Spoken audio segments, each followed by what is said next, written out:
தொகுதி மறுவரையறை விவகாரம். பாஜகவுடன் கைகோர்க்கிறதா திமுக?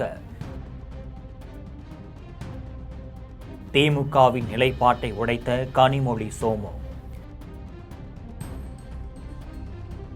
தொகுதி மறுவரையறை விவகாரத்தில் திமுக தாவேக இடையே கருத்து மோதல் ஏற்பட்டுள்ள சூழல்ல பாஜகவோடு திமுக நட்பாகிறதா அப்படிங்கிற கேள்வி எழுந்துருச்சு.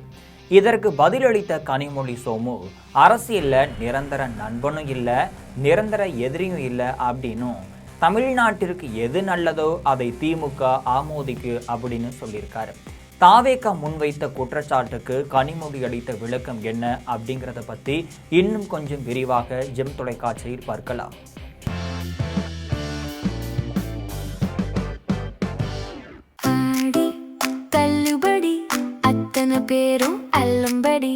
ஆறு முதல் 60% வரை ஆடி தள்ளுபடியுடன் சூப்பர் சரவணா ஸ்டோர்ஸ், சென்னை, மதுரை, கோவை. தொகுதி மறுவரையறை தொடர்பாக ஆலோசனை நடத்த முதல்வர் விஜய் தலைமையில் அனைத்து கட்சிகளின் எம்பிகள் பங்கேற்ற கூட்டம் நடைபெற்று இருந்துச்சு. ஆனால் இந்த கூட்டத்தை திமுக, அதிமுக, பாமக, தேமுதிக, மநீம போன்ற எதிர்க்கட்சிகள் புறக்கணிச்சாங்க. அதே வேளையில் தாவேக கூட்டணியில் இடம்பெற்றுள்ள காங்கிரஸ், விசிக, சிபிஐ, சிபிஎம், ஐயுஎம்எல் மற்றும் மதிமுக போன்ற கட்சிகளைச் சேர்ந்த 19 எம்பிகள் கூட்டத்தில் பங்கேற்றாங்க. இந்த கூட்டத்தில் தொகுதி மறுவரையறை தேவையில்லை அப்படின்னும், இப்போ இருக்கக்கூடிய 543 மக்களவை தொகுதிகள் அப்படிங்கிற எண்ணிக்கையை தொடர்ந்து நீடிக்க வேண்டும் அப்படின்னு ஆலோசித்து முடிவு எடுக்கப்பட்டுச்சு. இதுக்கு நடுவில் தான் பாஜக கொண்டு வரும் தொகுதி மறுவரையறை மசோதாவுக்கு திமுக ஆதரவளிக்க போவதாக தாவேக தரப்பில் குற்றச்சாட்டு முன்வைக்கப்பட்டுச்சு. அதே வேளையில் தொடக்கம் முதலே நியாயமான தொகுதி மறுவரையறை வேண்டும் அப்படிங்கிறதே திமுகவின் நிலைப்பாடு அப்படின்னு அக்கட்சி தரப்பில் தெரிவிக்கப்பட்டு வருது. இந்த நிலைப்பாட்டில் திமுக தற்போது உறுதியாக இருப்பதா திமுக எம்பி கனிமொழி சோமு தெரிவிச்சிருக்காங்க. இந்த நிலையில தான் சென்னையில் திமுக சார்பில் இரத்த தான முகாம் நடைபெற்று இருந்துச்சு. இந்த முகாமை திமுக எம்பி கனிமொழி சோமு தொடங்கி வைக்கிறாங்க. அதுக்கப்புறமா செய்தியாளர்களை சந்திச்ச அவங்க, தமிழ்நாட்டிற்கு எது முக்கியம் என்பதில் முன்னாள் முதலமைச்சர் ஸ்டாலின் நிலைப்பாட்டில் எந்த மாற்றமும் இல்லை அப்படின்னு சொல்றாரு. தமிழ்நாட்டிற்கு அதிகமான நாடாளுமன்ற தொகுதிகள் கிடைக்க வேண்டும் அப்படிங்கிறதே திமுகவின் கொள்கையாக இருந்து வருது.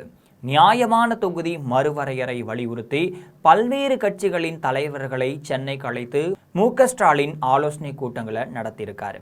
இவ்வாறான நடவடிக்கைகள் மேற்கொள்ளப்பட்டு வரும் நிலையில தான் தமிழ்நாட்டில் இப்படி ஒரு ஆட்சி அமைந்திருப்பது துரதிருஷ்டவசமானதுன்னு சொல்றாங்க.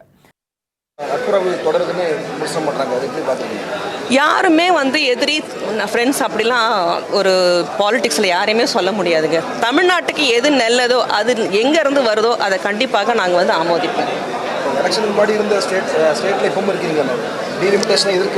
டீலிமிட்டேஷனில் நமக்கு தமிழ்நாட்டுக்கு எவ்வளவு அதிகப்படியான சீட்ஸை நம்ம வாங்க முடியுமோ அந்த பாலிசிக்கான சப்போர்ட் சிஸ்டம் மட்டும்தான் திராவிட முன்னேற்ற கழகம் எங்களுடைய தலைவர் தலைமையில் நாங்கள் நிச்சயமாக அதை தான் நாங்கள் கேட்டு வாங்குவோம்.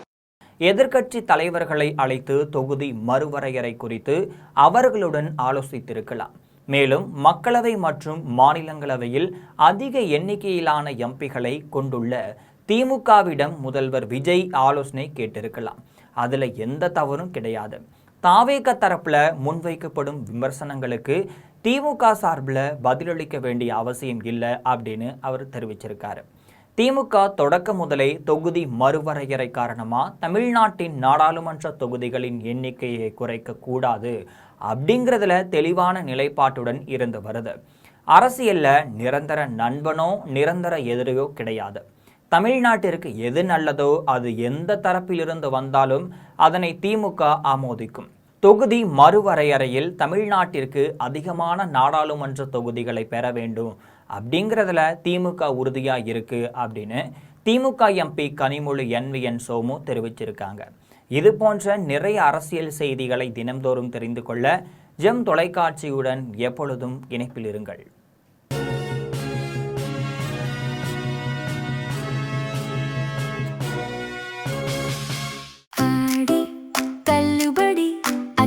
பேரும் அல்லும்படி 6 முதல் 60% வரை ஆடி தள்ளுபடியுடன் சூப்பர் சரவணா ஸ்டோர்ஸ், சென்னை, மதுரை, கோவை.